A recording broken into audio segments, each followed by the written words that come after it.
புனித பவுல் ரோமையருக்கு எழுதிய திருமுகத்திலிருந்து வாசகம். அதிகாரம் 8, இறை வார்த்தைகள் 12 17 முடிய. சகோதர சகோதரிகளே, நாம் ஊன் இயல்புக்கு கடமைப்பட்டிருக்கவில்லை, அவ்வியல்பின்படி வாழ வேண்டியதில்லை. நீங்கள் ஊன் இயல்புக்கு ஏற்ப வாழ்ந்தால் சாகத்தான் போகிறீர்கள். ஆனால் தூய ஆவியின் துணையால் உடலின் தீ செயல்களை சாகடித்தால் நீங்கள் வாழ்வீர்கள். கடவுளின் ஆவியால் இயங்கப்படுகின்றவர்களே கடவுளின் மக்கள்.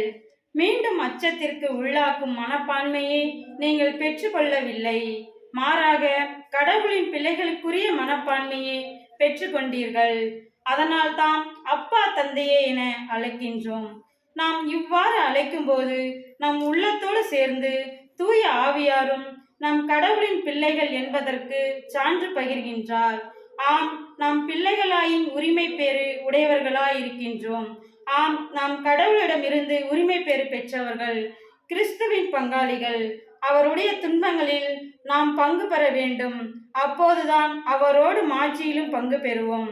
ஆண்டவரின் அருள்வாக்கு. இறைவனுக்கு நன்றி.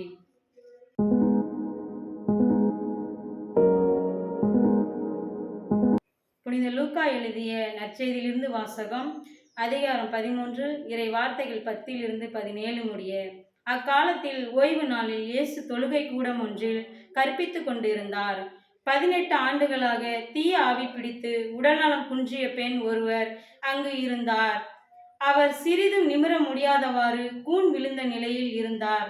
இயேசு அவரை கண்டு அருகே கூப்பிட்டு, அம்மா, உமது நோயிலிருந்து நீர் விடுபட்டுள்ளீர் என்று கூறி தம் கைகளை அவர் மீது வைத்தார்.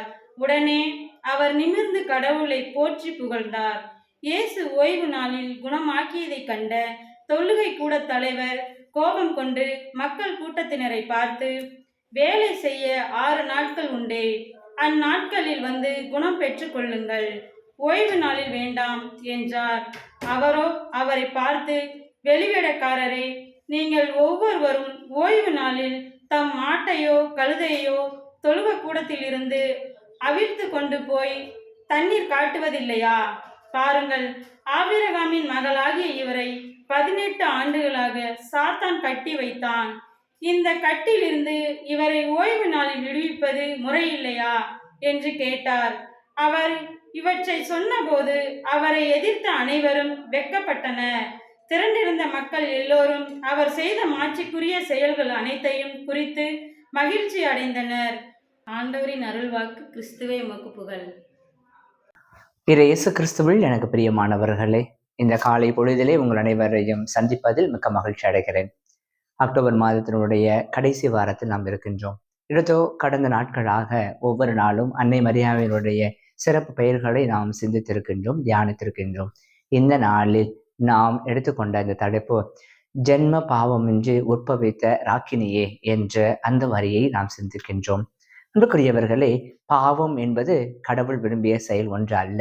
மாறாக அனைவரும் புனித நிலை வாழ்வை அடைய வேண்டும் என்பதுதான் இறைவன் விரும்புகின்ற திட்டமாக இருக்கிறது என்பதை நாம் உணர்கின்றோம்.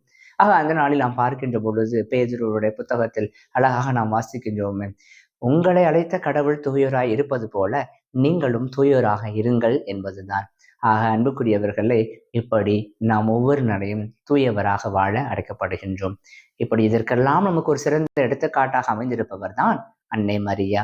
விவிலியத்தில் நமக்கு நன்றாக தெரியும், எரேமியா மற்றும் யோவான் இவர்கள் கடவுளால் ஆசீர்வதிக்கப்பட்டவர்கள் என்பது நமக்கு நன்றாக தெரியும். பிறப்புக்கிறவு அவர்கள் ஆசீர்வதிக்கப்பட்டவர்களாக மாறியிருக்கிறார்கள் என்பது நாம் திருவிவிலியத்தில் வாசிக்கின்றோம்.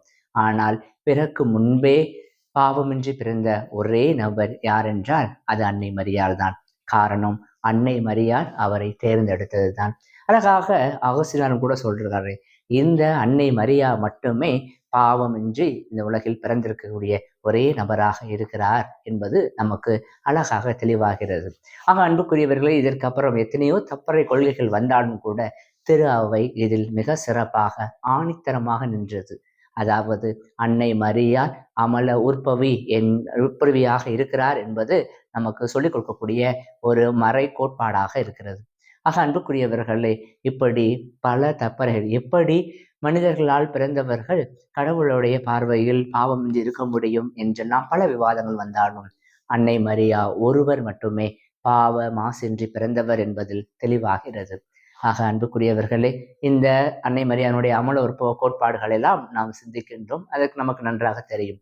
ஆனால் இன்றைய நாளில் நாம் எடுத்துக்கொள்வது அல்லது நாம் சிந்திக்க வேண்டிய ஒரு செயல் என்னவென்றால், நாமும் நம்முடைய வாழ்வில் பாவ மாசின்றி வாழ அழைக்கப்படுகின்றோம்.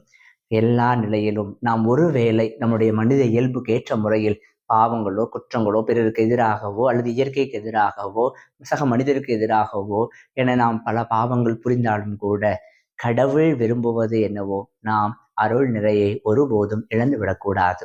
ஆக இந்த நாளில் அருள் வேண்டுவோம். சிறப்பாக இனி வரும் நாட்களில் நாமும் நம்மளுடைய பழைய மனித இயல்பை கடந்தவர்களாக புதிய இயல்பை அடையக்கூடிய மனிதர்களாக வாழ அருள் வேண்டுவோம்.